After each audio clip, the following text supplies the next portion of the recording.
Subscribe now and press the bell icon. Never miss an update. ایک اور بہت بڑا واقعہ آتا ہے. حضرت سفیان ثوری رحمتہ علیہ ایک بہت بڑے اللہ والے بزرگ گزرے ہیں. انہوں نے پوری زندگی عمر بھر انہوں نے حدیث، تفسیر، فقہ کی خدمت کی، ساری عمر اسی کام میں گزاری. آج پورے ذخیرے حدیث میں حضرت سفیان ثوری رحمۃ اللہ علیہ کا نام بھرا ہوا ہے. عبادت بھی بے انتہا کرتے تھے، رات کو گھنٹوں نمازوں میں کھڑے رہتے تھے.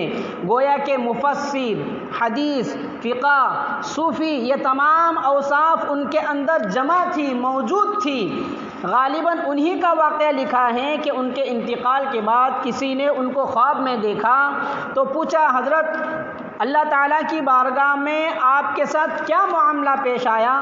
تو حضرت سفیان ثوری رحمۃ اللہ علیہ نے جواب میں فرمایا کہ بھائی، ہمارے ساتھ عجیب معاملہ پیش آیا. ہم تو اپنے ذہن میں یہ سوچ کر نکلے تھے، یہ سوچے ہوئے تھے کہ بھائی ہم نے پوری زندگی حدیث کی کتابوں کا کام کیا ہے نا، تفسیر کا کام کیا، قرآن کا کام کیا، اتنی تصانیف لکھی، اتنی عبادتیں کی، اتنی نفلیں پڑھی وغیرہ وغیرہ، ان کا اجر و ثواب آج ہمیں دیا جائے گا. لیکن جب اللہ تبارک و تعالیٰ کے سامنے حاضری ہوئی تو اللہ تعالیٰ نے ہم سے فرمایا، دیکھو سفیان، ہمیں تمہارا ایک عمل بہت پسند آیا اور اس عمل کی وجہ سے ہم نے تمہاری مغفرت کا فیصلہ کیا ہے.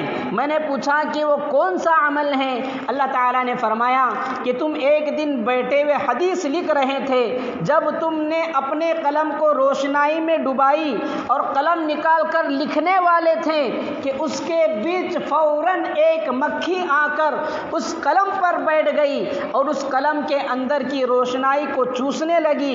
آپ نے دل میں یہ ارادہ کیا کہ بھائی اس مکھی کو یہ روشنائی پینے دو، اس کی پیاس بجھنے دو. جب تک آپ نے اپنے قلم کو روکے رکھا، ہمیں تمہارا یہ عمل بہت پسند آیا اور ہم نے اس عمل کی وجہ سے آپ کی مغفرت کر دی.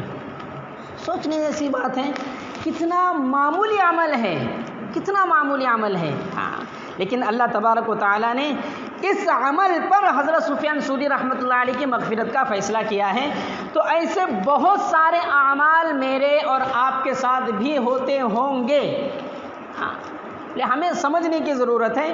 بس اللہ تبارک و تعالیٰ نے فرمایا کہ اور تمہارے اس عمل میں سوائے ہماری خوشنودی کے اور کچھ بھی مقصد نہیں تھا، نہ کوئی ریاکاری تھی، نہ کوئی دکھاوا تھا، نہ کوئی نام و نمود مقصد تھا. تمہارا یہ عمل ہمیں پسند آ گیا اور اس بنیاد پر ہم نے تمہاری بخشش کر دی.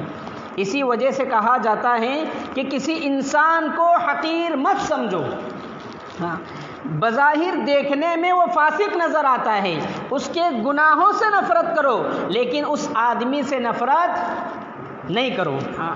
اس گناہ کو حقیر سمجھو، لوگ جو وہ کرتا ہے، لیکن اس آدمی کو حقیر مت سمجھو. تمہیں تو اس کے گناہ نظر آتے ہیں، لیکن کیا معلوم کہ اللہ تعالیٰ کے ساتھ اس کا کیا معاملہ ہے، اس کا کون سا عمل اللہ تبارک و تعالیٰ کو پسند آ جائے اور وہ اس گناہ والی زندگی سے نکل جائے اور آخرت میں وہ ہم سے اور آپ سے آگے بڑھ جائے. اسی وجہ سے کسی انسان کو حقیر مت سمجھو. اور پھر آگے فرماتے ہیں کہ کسی بھی نیکی کو حقیر مت سمجھو. کوئی بھی نیکی ہو، نیکیاں بہت طریقے، جب بھی کسی نیکی کا کرنے کا دل میں داعیہ پیدا ہو تو اس کو فوراً کر ڈالو، ٹالو نہیں. چاہے وہ چھوٹی ہو بڑی ہو، اس کو مؤخر نہ کرو اور اس نیکی کو معمولی سمجھ کر چھوڑو نہیں. ہو سکتا ہے کہ اسی نیکی کی بدولت اللہ تبارک و تعالیٰ تم پر رحم فرما دے اور تمہاری مغفرت فرما دے. صبح سے لے کے شام تک زندگی میں کتنے موقع نیکی کرنے کے ہمارے سامنے آتے رہتے ہیں، لیکن بسا اوقات ہم یہ سوچ کر، یہ سمجھ کر ٹال دیتے ہیں کہ یہ چھوٹا سا عمل ہے، چلو چھوڑ دو، ایسا کرنے سے کیا ہونے والا ہے، بس یہ سمجھ کر چھوڑ دیتے ہیں. اسی طرح حدیث شریف میں ہے